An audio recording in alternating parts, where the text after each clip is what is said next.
오늘 하나님께서 우리에게 주시는 말씀은 아모스 5장 4절부터 15절까지 말씀입니다. 아모스 5장 4절부터 15절까지 말씀, 15절까지 말씀입니다. 구약 성경 1279페이지 정도에 있습니다. 제가 봉독하겠습니다. 여호와께서 이스라엘 족속에게 이와 같이 말씀하시기를 너희는 나를 찾으라 그리하면 살리라. 베델을 찾지 말며 길갈로 들어가지 말며 브엘세바로도 나아가지 말라. 길갈은 반드시 사로잡히겠고 베델은 비참하게 될 것임이라 하셨나니 너희는 여호와를 찾으라 그리하면 살리라.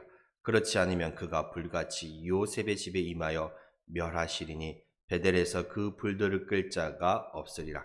정의에 쓴 쑥으로 바꾸며 공의를 땅에 던지는 자들아, 묘성과 삼성을 만드시며 사망의 그늘을 아침으로 바꾸시고 낮을 어두운 밤으로 바꾸시며 바닷물을 불러 지면에 쏟으시는 이를 찾으라. 그의 이름은 여호와이시니라. 그가 강한 자에게 갑자기 패망이 이르게 하신즉 그 패망이 산성에 미치느니라. 무리가 성문에서 책망하는 자를 미워하며 정직히 말하는 자를 싫어하는도다. 너희가 힘없는 자를 밟고 그에게서 미래 부당한 세를 거두었은즉 너희가 비록 다듬은 돌로 집을 건축하였으나 거기 거주하지 못할 것이요 아름다운 포도원을 가꾸었으나 그 포도주를 마시지 못하리라. 너희의 허물이 많고 죄악이 무거움을 내가 아노라. 너희는 의인을 학대하며 뇌물을 받고 성문에서 가난한 자를 억울하게 하는 자로다. 그러므로 이런 때에 지혜자가 잠잠하나니 이는 악한 때임이니라. 너희는 살려면 선을 구하고 악을 구하지 말지어다. 만군의 하나님 여호와께서 너희의 말과 같이 너희와 함께 하시리라. 너희는 악을 미워하고 선을 사랑하며 성문에서 정의를 세울지어다. 만군의 하나님 여호와께서 혹시 요셉의 남은 자를 불쌍히 여기시리라. 아멘. 한 부부가 있었습니다. 그런데 남편이 어떠한 예기치 못한 사건에 연루되어서 구속이 되었지요. 이 아내는 몹시 당황해서 남편을 구해보려고 이리저리 정말 알아보고 뛰어다녔습니다. 하지만 마땅히 이 여인에게는 방법이 없었습니다. 그러다가 이제 심리재판을 마치고 나오는데 이 법원의 입구에서 한 남자가 다가와서 이런 말을 합니다. 내가 이 판사를 잘 아는데 적당히 인사를 하면 빼줄 수 있을 것 같다라고 말을 하지요. 이 남자는 자기 남편의 사건에 대해서 어느 정도 알고 있었고 법에 대한 어느 정도 지식을 보여주기도 했습니다. 그러면서 자기가 도와주면 남편을 보석이나 또는 집행유예로 빼낼 수 있는데 이거는 절대 비밀을 엄수해야 하기 때문에 다른 가족들에게도 얘기하지 말고 변호사나 그 누구에게도 말하면 안 된다라고 말을 하는 것입니다. 어떻게라도 남편을 빼내 보려고자 하는 이 여인, 이 아내의 마음은 이 남자의 말에 귀가 솔깃해서 친척들을 찾아다니며 어렵사이 돈을 약 3천만 원가량을 빌렸습니다. 그리고 법원에서 이 남자를 다시 만나지요. 이 남자는 부인행에서 돈을 받아 2층에 있는 판사실로 올라가면서 아래에서 잠깐 기다리라고 얘기를 했지요. 근데 시간이 지나도 이 남자가 다시 나타나지 않는 거예요. 그래서 이 부인이 건물을 다시 올라가 보니 밖으로 나가는 다른 통로가 또 중간에 있었던 것입니다. 이 부인은 악덕 법원 브로커에게 사기를 당한 것입니다. 이 부인이 얼마나 고생을 했겠습니까? 남편을 구해보려고 여기저기 알아보고 뛰어다녔겠지요. 없는 형편 가운데 또 없는 이 지인 가운데에 돈을 빌리기 위해서 또한 친척들을 찾아다니며 애걸했습니다. 이렇게 많은 수고와 애씀이 소용이 있었습니까? 아니지요. 아무것도 없었고 오히려 큰 피해만 더 입었습니다. 왜 이렇게 됐을까? 잘못된 방법으로 잘못된 노력을 했기 때문에 그렇습니다. 이 여인은 판사에게라도 돈을 줘서 불법적으로라도 이 남편을 어떻게든 구제해 보려고 했던 것이지요. 그 마음은 이해가 되나 이 여인은 잘못된 방법으로 잘못된 노력을 했던 것입니다. 오늘 본문의 말씀도 이와 비슷한 맥락의 말씀입니다. 오늘 본문에 등장하는 아모스, 이 아모스 선지자는요, 북이스라엘에서 활동했던 선지자입니다. 북이스라엘은 나라적으로는 굉장히 부유했습니다. 그러나 이 북이스라엘은 종교적으로나 도덕적으로 몹시 부패했던 나라입니다. 이 이스라엘의 도덕적인 문제가 더욱더 부패했던 큰 원인이 있었는데 그것은 먼저 종교적인 부패가 있었기 때문에 그렇습니다. 당시에 이 북이스라엘 사람들은요, 하나님께 제사만 잘 드리면 하나님께서 기분이 좋아져서 복을 주신다라고 믿었던 것입니다. 종교적으로 이렇게 믿으니까 하나님께 제사는 잘 드립니다. 근데 그 하나님의 말씀대로 살지는 않습니다. 그래서 도덕적으로 더욱더 부패하게 된 것이지요. 하나님께 제사는 드리나 그 하나님의 말씀대로 살지는 않으니 하나님께 제사만 드리면 복 받는다고 생각하니 삶의 변화는 없었고 오히려 더욱더 도덕적으로 부패하게 된 것입니다. 이것은 잘못된 믿음이지요. 하나님은 제사보다 하나님의 그 말씀에 순종하며 살아가는 것을 더 원하시고 더 기뻐하십니다.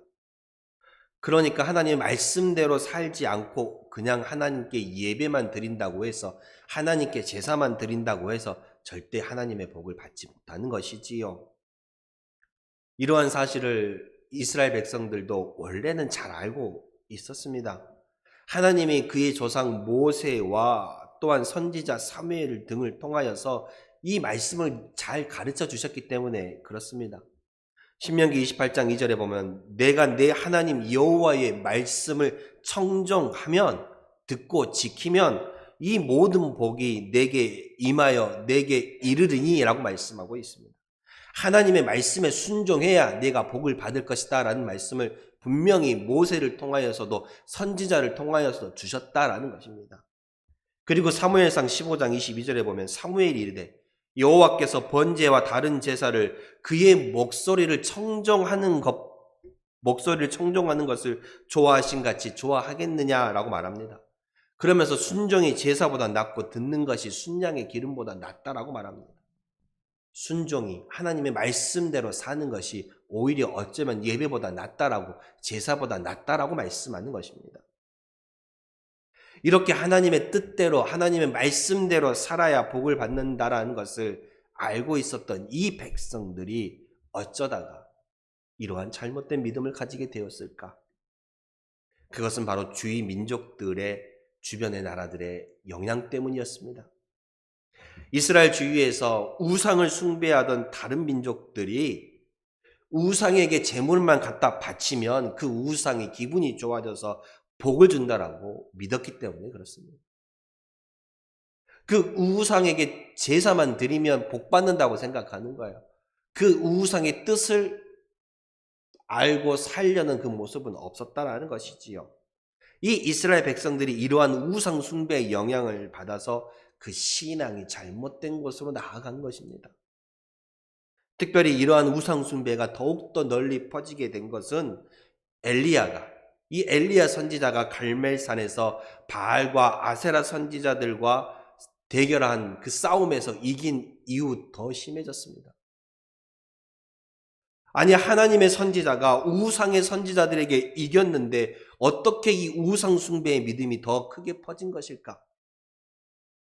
당시에는 이 북이스라엘에 하나님보다 오히려 바알과 아세라를 섬기는 우상 숭배자들이 많았습니다. 그래서 하나님께서 이 엘리야 선지자를 통하여서 하나님의 선지자와 바알과 아세라를 섬기는 이 바알과 아세라 선지자들을 통하여서 누가 정말 참 신인지를 확인하려고 대결하려고 갈멜산에서 만났지요. 이때에 엘리야 선지자가 쌓은 제단에는 하나님의 불이 내렸고 바알과 아세라 선지자들이 쌓은 제단에는 불이 내리지 않았습니다. 당연한 일이지요. 우상 숭배, 우상이 만든 그 불이 어떻게 타오르겠습니까? 그래서 이스라엘 백성들은 이 갈멜산의 엘리야 선지자의 대결을 통하여서 이 땅의 참 신은 정말 하나님이구나라는 것을 깨달았습니다. 그리고 많은 사람들이 바알과 아세라를 믿던 사람들이 하나님께로 다시 돌아옵니다. 돌아오지요. 참 좋은 일이지요. 잘된 일입니다. 그런데 이 좋은 일에 심각한 문제가 생긴 겁니다. 어떤 문제가 생겼을까요? 바알과 아세라라는 우상을 섬기다가 하나님께 돌아온 사람들이 그 섬기는 대상에서 우상에서 하나님께로 바꿨지만 그 섬기는 방법 자체를 바꾸지는 못했다는 것입니다.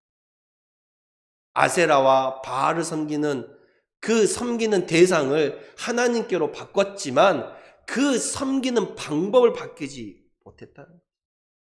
이것은 우리의 삶에도 흔히 일어나는 일입니다.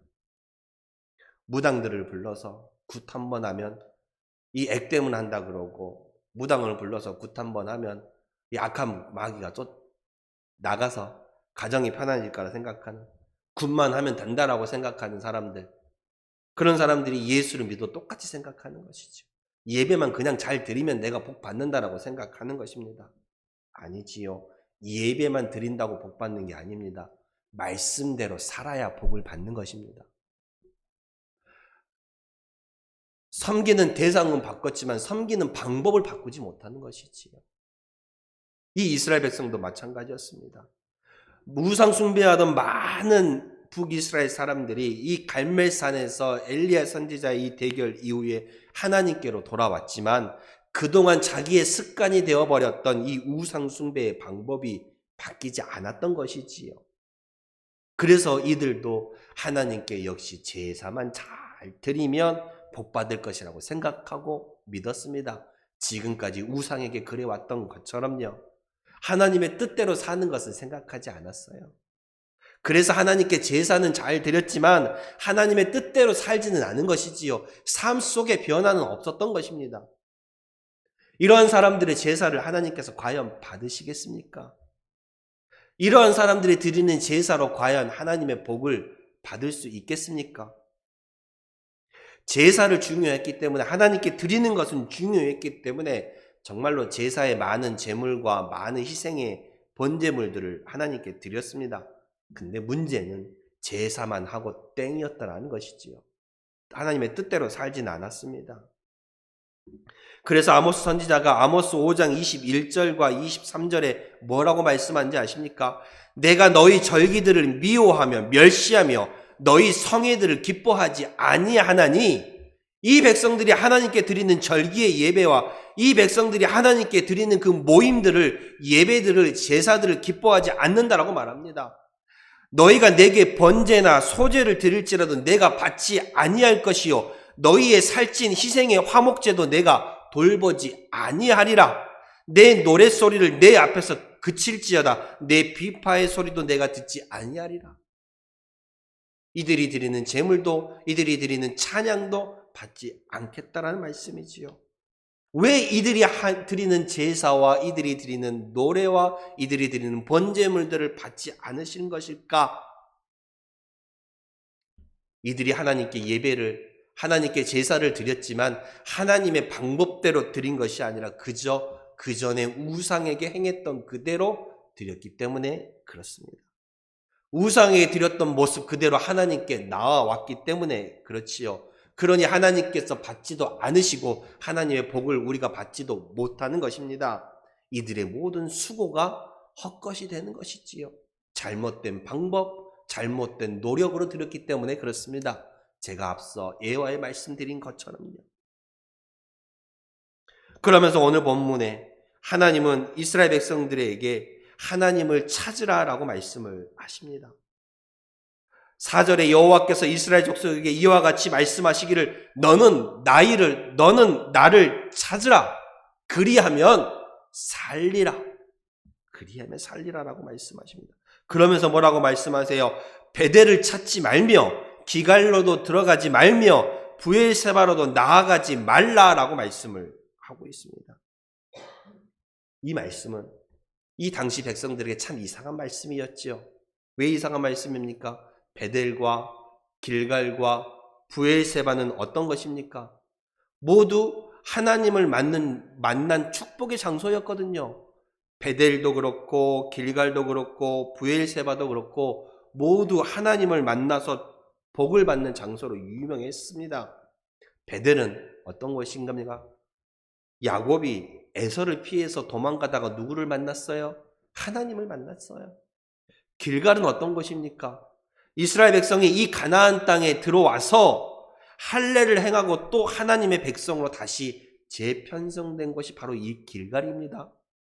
여호수아 5장 8절에 9절에 보면 또 그 모든 백성에게 할례를 행하기를 마침에 백성이 진중 각 초소에서 머물며 낫기를 기다릴 때에 여호와께서 여호수아에게 이르시되 내가 오늘 애굽의 수치를 너희에게서 떠나가게 하였다 하셨으므로 그곳 이름을 오늘까지 길갈이라 하느니라 라고 말씀하고 있습니다.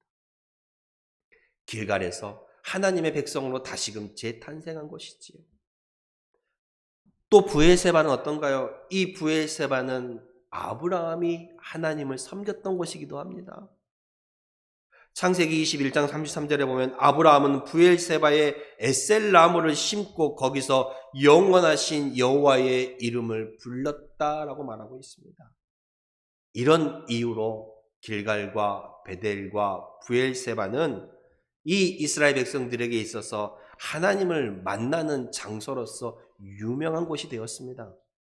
그런데 하나님께서 오늘 뭐라고 말씀하십니까? 너희가 살려면 나를 찾으라. 그런데 길갈로도 가지 말고 베델레도 가지 말고 브엘세바로도 가지 말라라고 하는 것입니다. 이 말씀은 무슨 말입니까? 이 당시 이 백성들에게 잘 알려진 하나님을 만나는 중요한 장소였던 이곳에서 하나님께 제사를 드린다고 해도 하나님의 복을 받지 못한다라는 말씀이지요. 왜 그럴까? 왜 그럴까? 하나님은 단순히 외적인 행위만을 보는 것이 아니라 그 마음의 중심을 보시기 때문에 그렇습니다. 사무엘상 16장 7절에 말씀하시죠. 내가 보는 것은 사람과 같이 아니하나니 사람은 외모를 보거니와 나 여호와는 중심을 보느니라 라고 말씀하고 있습니다. 하나님은 제사를 받으실 때도 그 제사를 드리는 행위 자체가 아니라 그 제사를 드리는 사람의 그 마음의 중심을 보신다는 것입니다. 하나님은 하나님께 예배를 드릴 때의 그 예배의 장소나 제물의 크기를 보는 것이 아니라 그 예배를 드리는 사람의 마음의 중심을 하나님께서 보신다는 것입니다.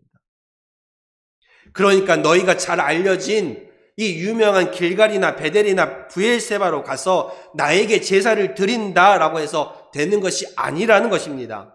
너희가 나에게 비싼 제물, 비싼 황소를 드린다고 해서 내가 받지 않겠다라는 것입니다. 그러면 무엇입니까? 무엇이 필요해요? 하나님께 나오면서 제사를 드리면서 하나님께 예배를 드리면서 우리에게 필요한 것은 무엇입니까? 그것은 바로 하나님을 믿고 하나님을 사랑하고 하나님을 섬기는 마음이 필요한 것입니다. 그리고 이렇게 우리가 하나님을 믿고 하나님을 사랑하고 하나님을 섬기는 마음이 있으면 내가 하나님의 뜻대로 살려고 노력할 수밖에 없다라는 것입니다. 내가 하나님을 믿기 때문에, 내가 하나님을 사랑하기 때문에, 내가 하나님을 섬기기 때문에 내가 하나님의 뜻대로 살려고 발버둥 친다라는 것이지요. 그러니까 하나님은요, 어떠한 장소가 아니라 하나님의 뜻을 찾아가는 자를 기뻐하시고 받으신다는 것입니다.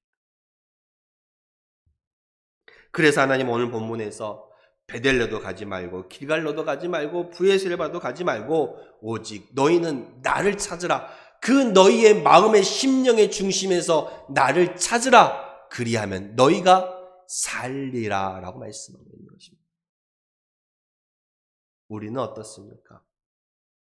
우리 모두 하나님의 은혜를 사모하지요.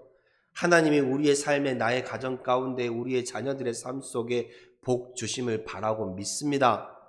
그리고 오늘 또 이 하나님을 찾고 찾으며 이 예배의 장소에 하나님의 처소에 나오지 않았습니까? 이것이 잘못된 것은 아니지요.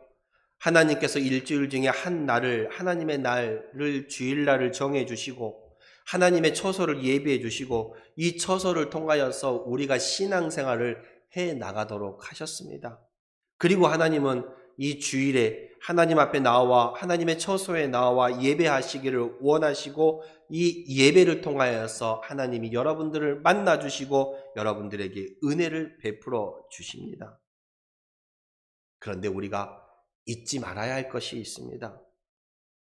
예배가 단순히 예배로서만 끝나서는 안 된다라는 것입니다. 예배 때 받은 은혜, 예배 때 받은 말씀에 따라서 내가 일주일 동안 나의 삶 속에서 하나님의 말씀대로 살아가려는 발버둥이, 몸부림이 있어야 한다는 것입니다. 예배만 끝나는 것이 아니라 예배에 따른 행함이 우리의 삶 속에 있어야 합니다. 하나님은 예배의 장소나 어떤 예배의 형식만을 보시는 것이 아니라 우리가 하나님께 나와 드리는 그 예배의 예배자의 마음의 중심을 보시기 때문에 그렇습니다. 그러면 하나님은 어떤 마음을 우리에게 원하실까? 우리는 하나님을 진실로 믿는 마음을 원하십니다. 우리의 진실한 믿음이 없으니는 하나님을 기쁘시게 할 수 없습니다. 히브리서 11장 6절에 말씀하잖아요. 믿음이 없이는 하나님을 기쁘시게 하지 못하나니. 그렇습니다. 믿음이 없으면 하나님을 기쁘시게 하지 못합니다. 그리고 믿음이 없으면 그 예배가 하나님께 상달되지 못하지요. 하나님이 받지 않으십니다. 우리가 익히 잘 아는 말씀도 있지요. 창세기에 나오는 말씀이기도 하고요. 히브리서 11장 4절에 이렇게 말하지요. 가인과 아벨의 예배에 대해서 이렇게 말합니다. 믿음으로 아벨은 가인보다 더 나은 제사를 하나님께 드림으로 의로운 자라 하시는 증거를 얻었다라고 했습니다.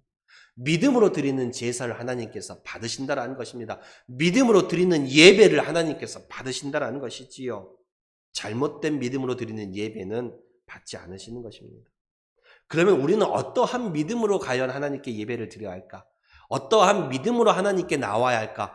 어떠한 믿음이 과연 바른 믿음이라고 할 수 있는 것일까? 그것은 바로 오늘 본문에서 우리에게 잘 가르쳐주고 있습니다. 첫째는 그저 하나님은 제사만 받으면 좋아하시는 우상처럼 여기지 말아야 한다는 것입니다. 하나님은 그저 예배만 드리면 좋아하시는 우상처럼 여겨서는 안 된다는 것입니다. 제사, 예배뿐만 아니라 하나님의 뜻에 순종하며 살아가는 것을 더욱더 좋아하시는 분이라는 것을 우리는 믿어야 합니다. 그 믿음이 있어야죠. 하나님은 단순히 예배뿐만 아니라 제사뿐만 아니라 그 하나님의 말씀대로 살아가는 것을 더욱더 중요하게 여기신다. 그래서 우리의 삶이 곧 예배가 되는 자, 그런 모습이 우리 가운데 있어야 합니다.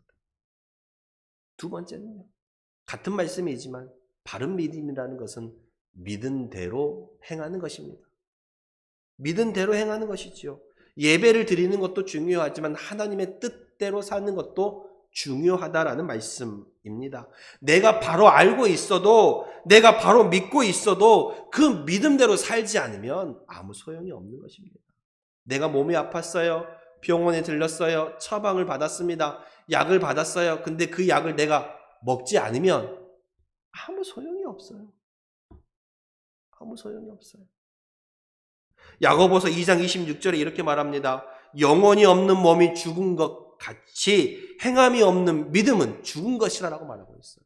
영혼이 없는 몸이 죽은 것 같이 행함이 없는 믿음은 죽은 것이라. 우리에게 믿음이 있다 하지만 그 믿음대로 살지 않으면 그 믿음은 곧 죽은 믿음이라는 것입니다. 내가 하나님의 뜻대로 살면서 하나님께 예배할 때에 하나님께서 그 예배를 기뻐 받으시고 놀라운 은혜와 은총을 여러분들에게 부어주신다는 사실입니다. 그리하면 너희가 살리라. 오늘 또 우리는 거룩한 주일을 맞아 하나님께 예배 드리러 나왔습니다. 우리가 이렇게 하나님께 예배하는 그 목적, 그것은 무엇입니까? 크게 두 가지지요.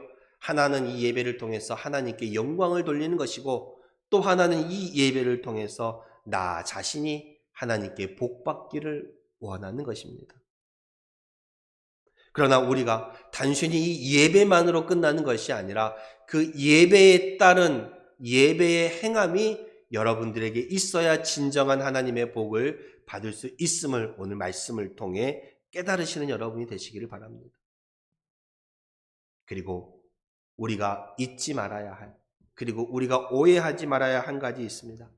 하나님께서 우리가 하나님께 대한 바른 믿음대로 살기를 원하시고 그 바른 믿음이 있어야 하나님께서 그 예배를 받으신다라고 말씀을 드렸을 때에, 그러면 하나님의 믿음대로 살지 못하는 그 사람의 예배는 과연 받지 않으시는 것일까? 오늘 말씀을 여러분들이 오해하지 말아야 할 것이, 그러면 나는 하나님 앞에 부족한 모습으로 살아가는데 부족한 모습으로 살아가는 나의 모습은 하나님께서 내가 드리는 예배는 받지 않으실까? 아니지요. 그것은 아닙니다. 그럼 바른 행위가 있어야만 받으시는 예배라면, 그러면 만약에 예를 들어서 거짓말을 한 번도 안 한 사람은 예배를 받으시고 거짓말 한 번이라도 한 사람의 예배는 받지 않으신 것일까요? 아니, 거짓말 3번 한 사람은 받으시고 4번 그 이상 넘어간 사람은 받지 않으실까요? 아니지요. 중요한 것은요, 단순히 우리의 예배가 예배로서만 끝나서는 안 된다라는 거예요. 예배에 따른 하나님의 말씀의 순종이 우리 삶 가운데 있어야 돼요. 그렇게 순종하면서 살아가다가 내 연약함 때문에, 나의 부족함 때문에, 이 육신의 약함 때문에 때때로 넘어지기도 하고 실수하기도 하고 하나님께 죄를 범하기도 합니다. 그러나 그런 사람들의 예배 또한 하나님께서 받아주시는 거예요. 그 우리의 있는 모습 그대로 받아주십니다. 중요한 것은 예배만 드리고 하나님의 말씀대로 살려고 하지 않는 그 모습이 있어서는 안 된다는 것이지요. 예배도 하나님께 기쁨으로 드리고 하나님의 말씀대로 살려고 하는 몸부림이 우리의 삶 가운데 있는 자의 예배를 하나님께서 더 기쁘게 받으신다는 것입니다. 이것을 잊지 마시기 바랍니다. 우리의 삶의 모습 속에서 하나님의 뜻에 따라가는 행위가 없이 단지 예배만 드린다고 해서 하나님이 기뻐하시는 것은 아니다. 하나님의 말씀에 순종하며 살아가려고 하는 자의 그 예배를 하나님께서 기뻐 받으신다라고 그것을 깨달으시고, 우리가 이렇게 믿고 믿는 마음으로 살아가는 것이 중요하지 내 행위의 업적이 중요한 게 아니에요. 그러면 이게 자칫 잘못하면 내 행위가 나의 공로가 돼서 오히려 하나님보다 내 공로를 앞세우는 자가 될 수도 있다는 것입니다. 오늘 이 말씀을 통해서 우리가 깨달아야 할 중요한 사실이 있습니다. 예배만 드린다고 해서 하나님께서 우리에게 복을 주시진 않는다라는 거예요. 하나님께 제사만 드린다고 해서 복을 주시진 않는다라는 거예요. 우리가 우상에게 그랬던 것처럼 그저 굿 한번 했다고, 그저 무슨 어떤 행사 한번 했다고 모든 것이 평안할 것이라고 생각해서는 안 된다라는 것입니다. 예배도 중요하지만 그 하나님의 말씀대로 살아가는 것도 더욱더 중요하다라는 것을 깨달으시고 예배와 말씀의 행함이 여러분의 삶 속에 같이 가시기를 축복합니다. 기도하겠습니다. 하나님.